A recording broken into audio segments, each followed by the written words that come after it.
الأمانة.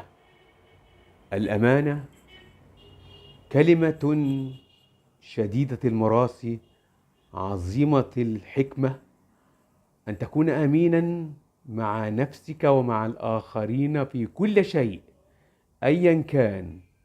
وإن كانت هذه المعتقدات في هذه الدنيا الآن في عصرنا المعاصر يشوبها المتغيرات الغريبة والعجيبة تحت بند كيفما تكون الأمانة مع الرجل أو الامرأة أيا كان في حياتهما، في مداعبتهما، في أعمالهما، مع أولادهما، مع أقاربهما، مع كل شيء.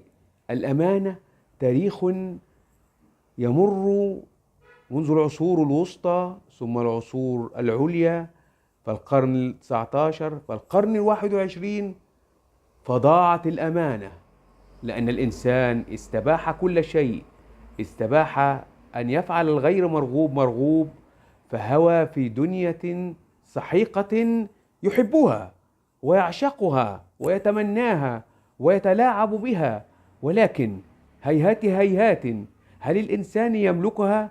لا يملكها ولن يملكها، فالملك لله وحده القهار، مالك الملك، يصرف الأمور كيفما شاء، إنه الله. إذن كيف نعيد الأمانة؟ إذا فقدت الأمانة ضيع الإنسان وضيع كل شيء خلق من أجله. نعم، الأمانة صعبة الاحتفاظ بها، صعبة معاملتها، صعبة في الإرشاد إليها، ولكن ندعو إلى الأمانة.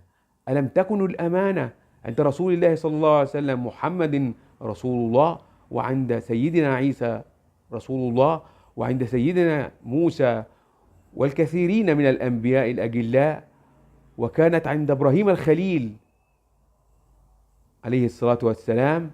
إذن الأمانة للبشرية تباعا تصحو وتخبو زمنا وزمنا أينما كنا. نعم، الأمانة شيء عظيم، صعب أن نتمسك به، لا، حلال أن نضيعه، خطأ. أم ماذا؟ هل الوسطية هي الأساس؟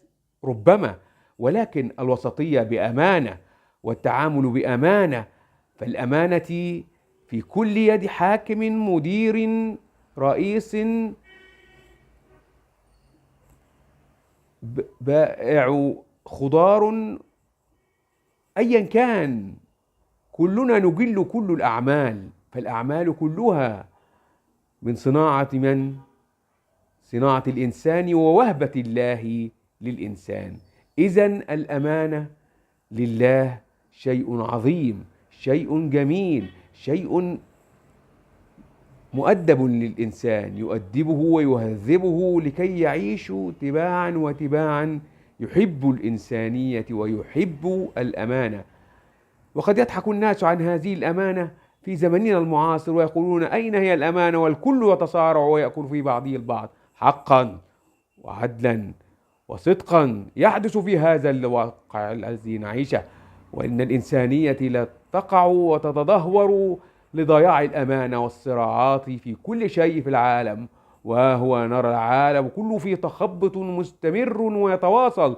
نتمنى السلامة ويعود الأمان والأمانة للأمة البشرية عبر الزمان، فالأمانة رسالة من رسالة كل الأنبياء، ومحمد صلى الله عليه وسلم كان أمينا، وكان أبو عبيدة بن الجراح أمين هذه الأمة.